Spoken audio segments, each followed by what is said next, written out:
The woman showing me the room kept looking past my shoulder before she answered anything. It was in August 2020.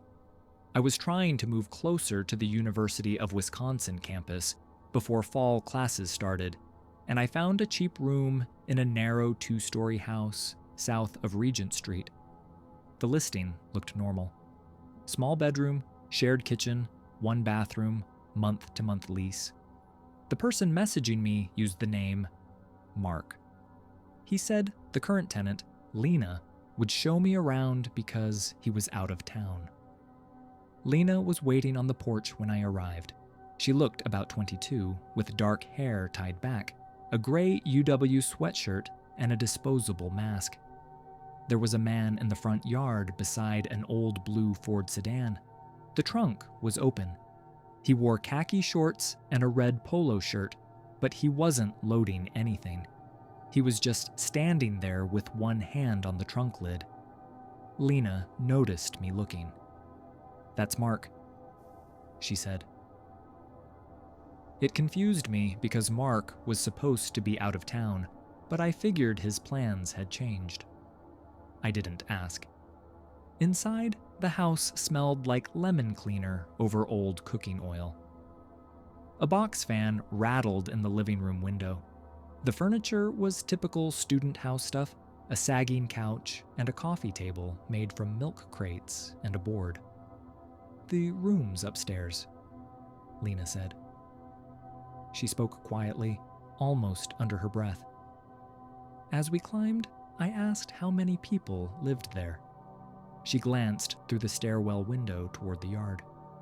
2 right now. Would I be the 3rd? Another glance. Yeah. The bedroom was at the back. It was smaller than the photos made it look, but clean.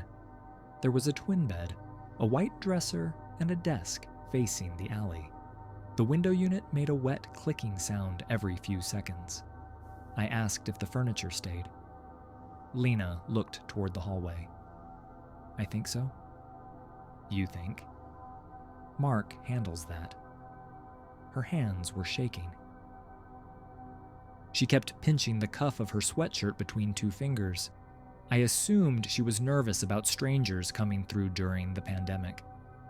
Honestly, I was too. One apartment I had toured that week had 6 people sitting in the kitchen without masks. I asked about laundry. "Basement? Coin operated?" She looked down. "No." Then she said, "You should see the bathroom." The bathroom was across from the bedroom.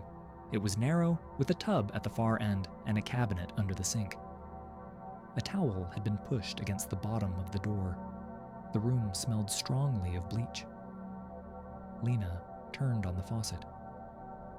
"The hot water takes a minute," she said, louder than before. She opened the cabinet and crouched down. I thought she was showing me the pipes. Instead, she pulled a folded piece of paper from behind a bottle of toilet cleaner and placed it on the cabinet floor. "Don't say anything out loud." Under that was the address of a coffee shop on West Washington Avenue. Below it, in smaller writing, 1 hour. Please. I looked at Lena. She didn't move her head. She just stared at me above her mask. The faucet kept running. I took out my phone and typed, "Are you okay?" She read it and gave one small shake of her head.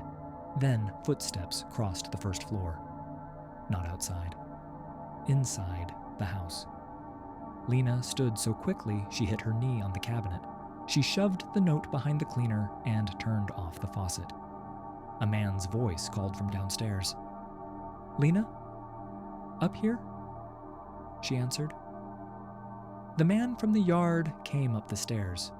He had removed the red polo and was wearing a white undershirt.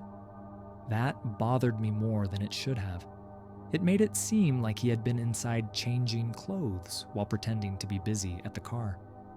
He stopped in the hall. "All done?" he asked. Lena said, "Almost." He smiled at her. Then he looked at me. "The showing's over, Megan." My name is not Megan. I had never given any name in the messages. My account used a nickname and a photo of my cat. I hadn't introduced myself at the door because Lena had opened it before I could. For a second, I thought he had another appointment after me and mixed us up. I wanted that explanation to work. Then Lena looked at me. She wanted me to leave.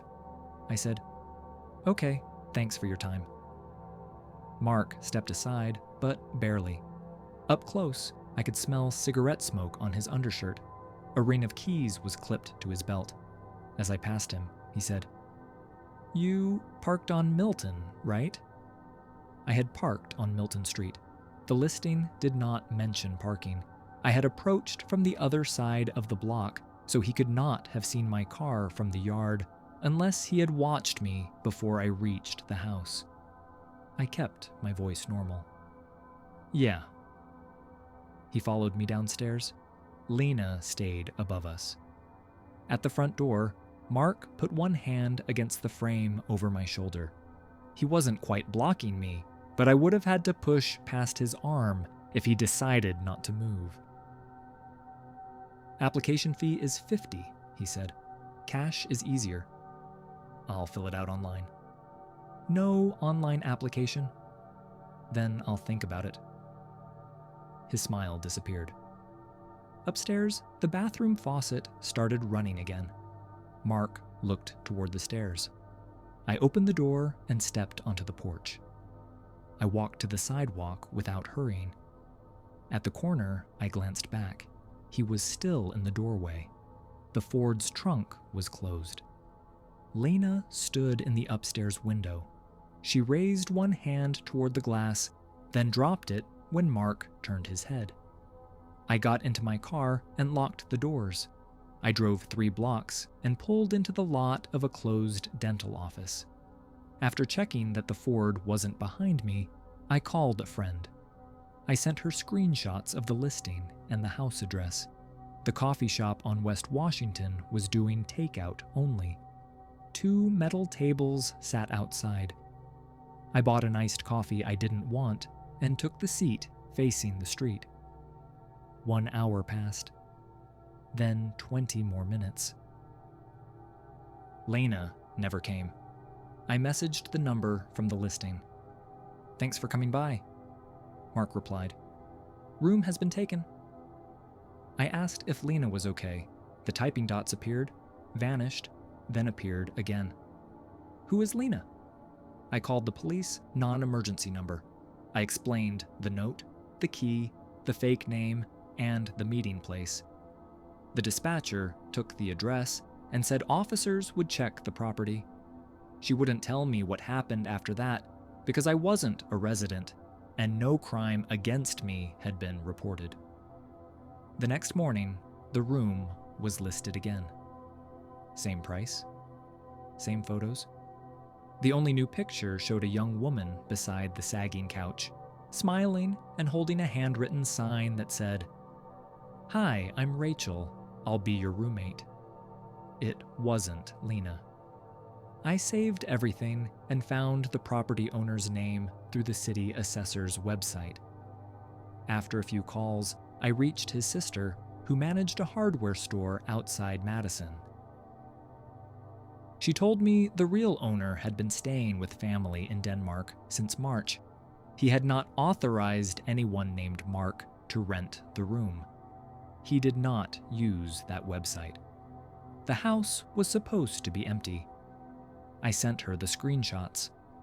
She called back 15 minutes later. "Was the woman showing you the room named Lena?" I said yes. She told me Lena had rented the upstairs room the previous winter, directly from her brother. She had stopped answering messages in June. They assumed she had moved out because the rent stopped and her bedroom looked mostly empty when someone checked the property from outside. The sister asked me to write down the note exactly as I remembered it. I did. By noon, the listing was gone. The account disappeared too. That evening, a new number sent me a photo. It had been taken through a car windshield. It showed the coffee shop on West Washington, the metal tables, and me sitting there with my iced coffee. Under the photo was one line. "Megan left before you got there." The man who owned it was standing 6 feet from my window, asking how late I worked when I first saw the silver Impala move. In November 2018, I worked nights at a paid garage under an office complex in downtown Denver. The entrance was off Welton near the light rail tracks, and the garage went down 4 levels. By 10, it was usually empty, except for a few people working late, and me in a glass booth beside the exit gate. The booth had a space heater that smelled like burnt dust, 6 monitors, and an intercom wrapped in electrical tape. I worked alone from 10 p.m. to 6 a.m. The man's name was Eric, according to the monthly parking account he showed me. He came to the booth around 11:20 and said his ticket would not scan. He looked about 40, average build, brown jacket, no hat despite the cold. He passed the ticket through the window. The screen said, "No entry record." "Did you pull this coming in?" I asked. "Yeah." "Which entrance?" He pointed behind him. "That one." There was only one public entrance at night. The other ramp was chained off. No silver Impala had entered in the past hour. I figured the sensor had missed him, which happened when cars followed too closely.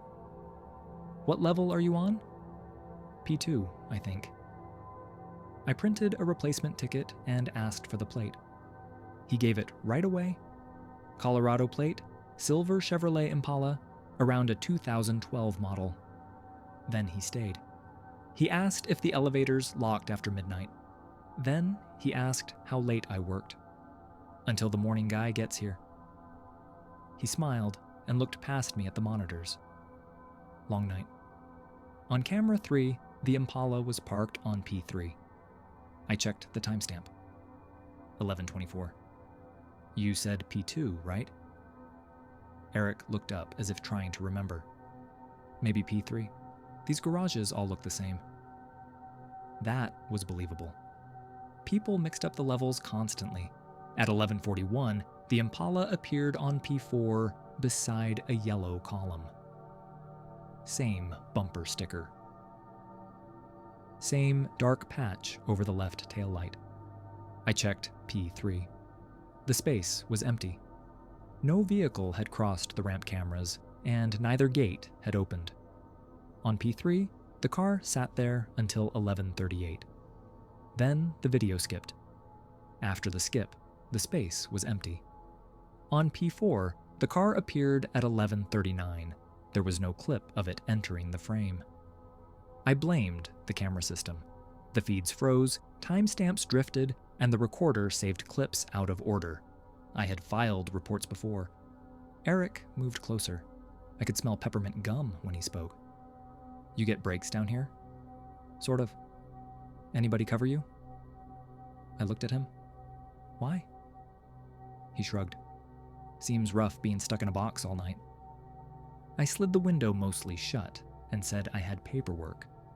He stepped back, but stayed near the payment machine, hands in his pockets. At midnight, I called my supervisor, Mark. I told him the cameras were mixing clips between P3 and P4. "Restart the recorder?" he said. "I can't while I'm logged into the gate controls." "Then put it in the book." I looked at camera 7. The Impala was now on P1. I stopped talking.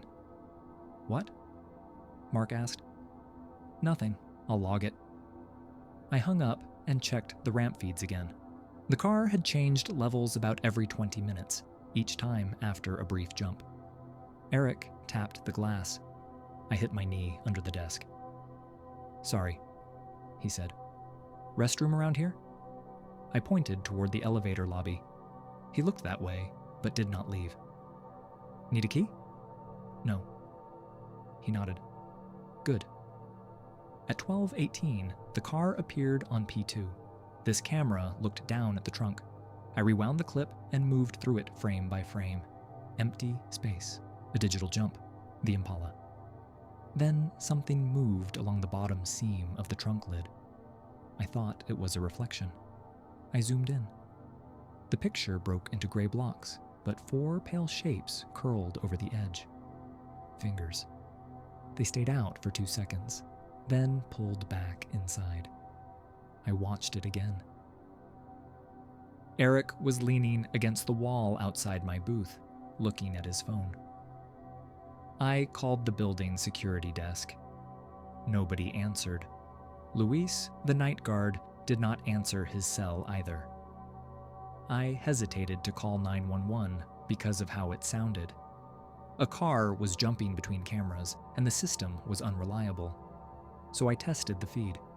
I raised the exit gate. The arm lifted on the monitor.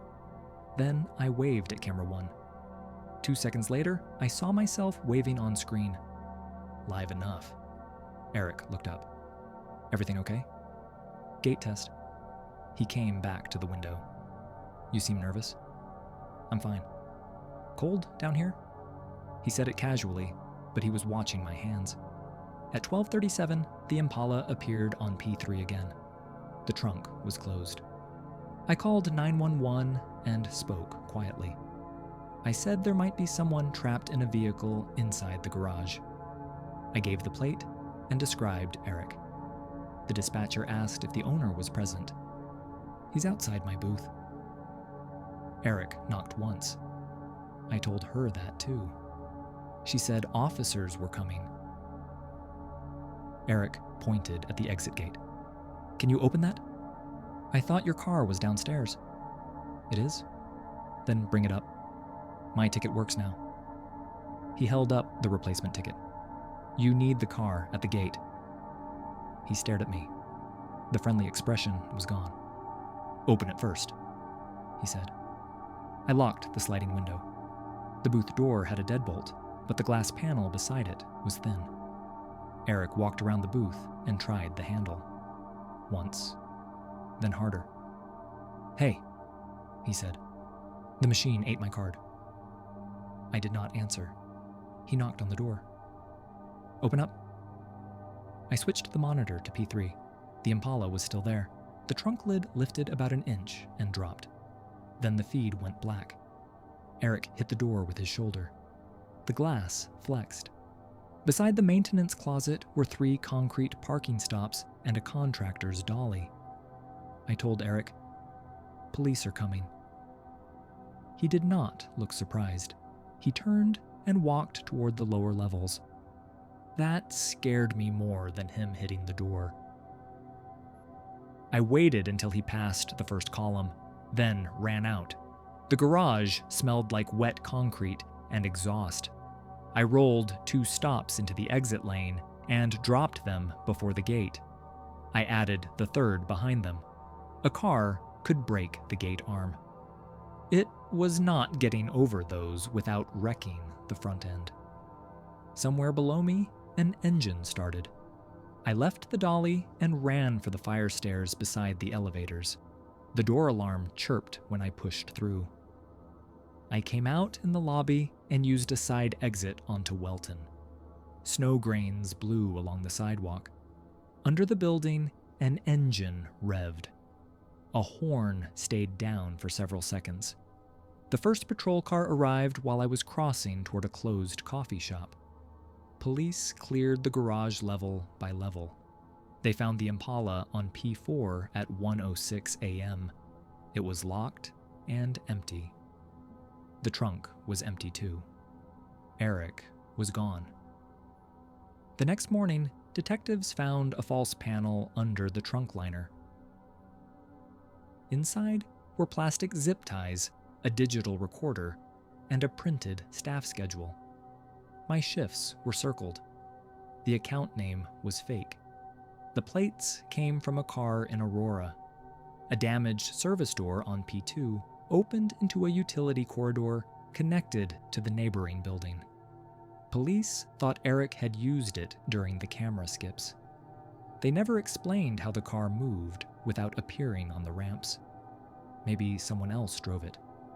Maybe footage had been deleted. Luis turned up at 2:30. Someone had jammed the security office lock while he was inside. His phone was in his truck. The hand in the trunk was never identified. I quit before my next shift. A detective later had me listen to the recorder. Most files held traffic noise or garage audio. On one file, a man near the microphone asked, "Does he leave the booth when the gate jams?" A second voice answered from farther away. "He did last Tuesday." The cassette was waiting in my mailbox bare, with my old high school nickname written on the label in blue ink. Nobody had called me that since 1997. It showed up in October of 2013 at the apartment I was renting outside Portland. I had lived there less than a year. The other side of the label said, "Play with Megan." I almost threw it out. I didn't own a tape player, and I figured someone had found an old box at a yard sale. Still, the nickname bothered me. It was used by 3 girls when we were 16, back in Bellwether, a small town in western Maine near Route 2. I called Megan that night. We had not spoken in 4 years. She still lived in Bellwether and worked at the pharmacy near Hannaford. When I told her about the cassette, she went quiet long enough that I checked my phone. "Who sent it?" "I don't know." "Don't play it." That was when I decided to drive up. Bellwether looked smaller than I remembered. The mill was closed, the hardware store had become a tax office, and wet leaves stuck to the rotary in flat orange clumps. Megan met me at her house on Alder Street. She had cut her hair short and still chewed the inside of her cheek when nervous. She kept looking at the cassette on her kitchen table. "You don't remember pit night?" she asked. I remembered plenty of nights at the quarry. Kids drank there because the police rarely drove down the logging road. I remembered sitting on Megan's Chevy Cavalier with peach schnapps while a portable CD player skipped whenever the bass hit. I didn't remember anything called pit night.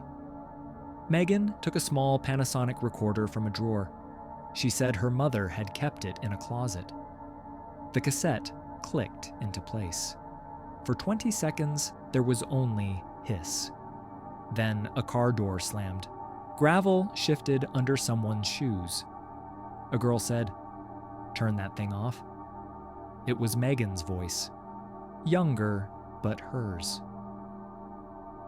Another girl answered, "It's already recording."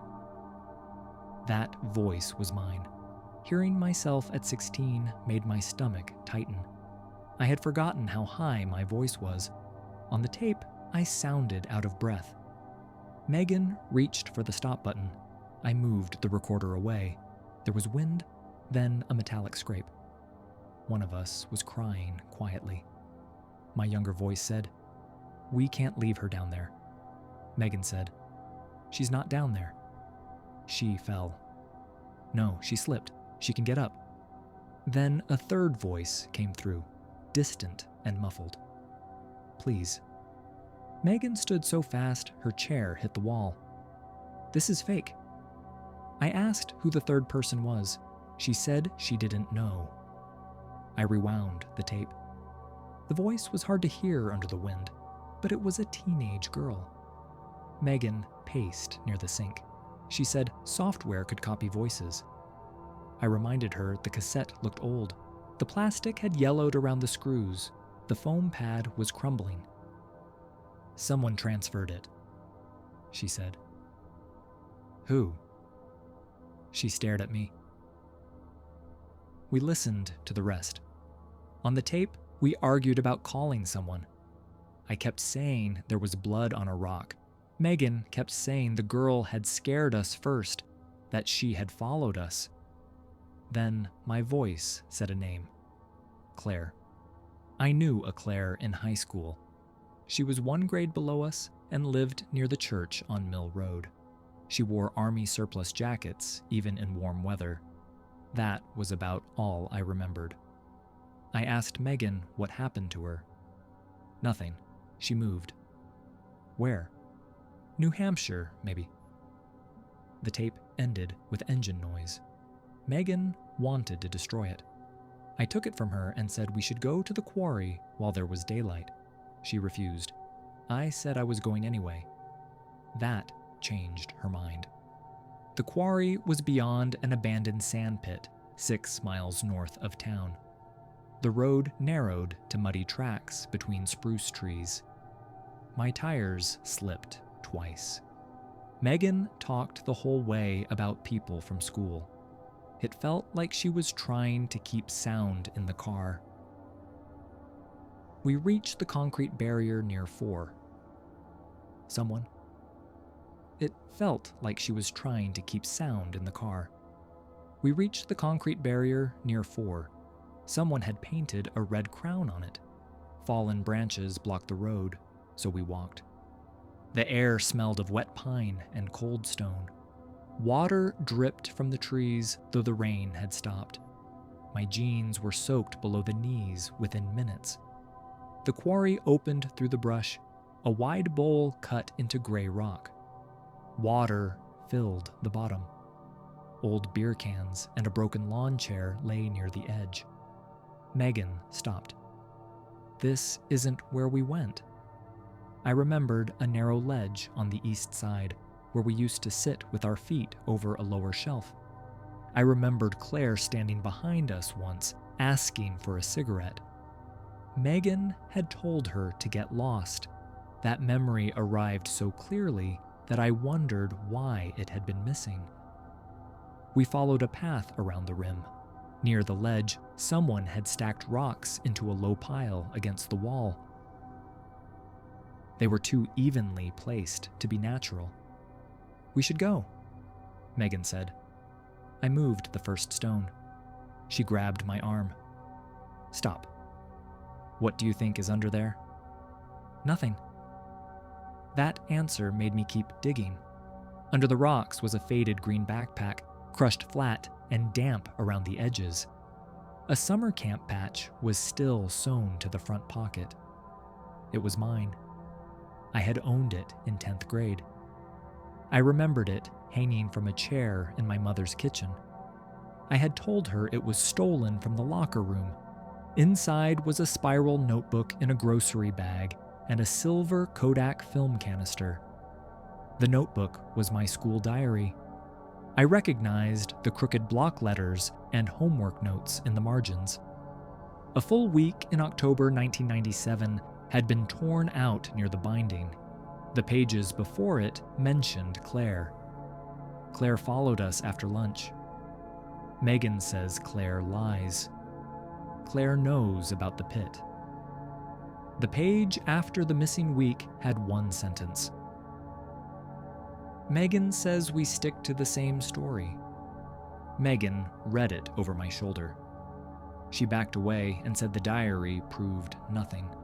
She said I used to write dramatic garbage and probably made it up. Then I opened the film canister. There was one photograph inside. It showed Megan, Claire, and me at the quarry in daylight. We looked 16. Megan held the camera at arm's length, so the picture tilted. My face was clear. Megan's was clear.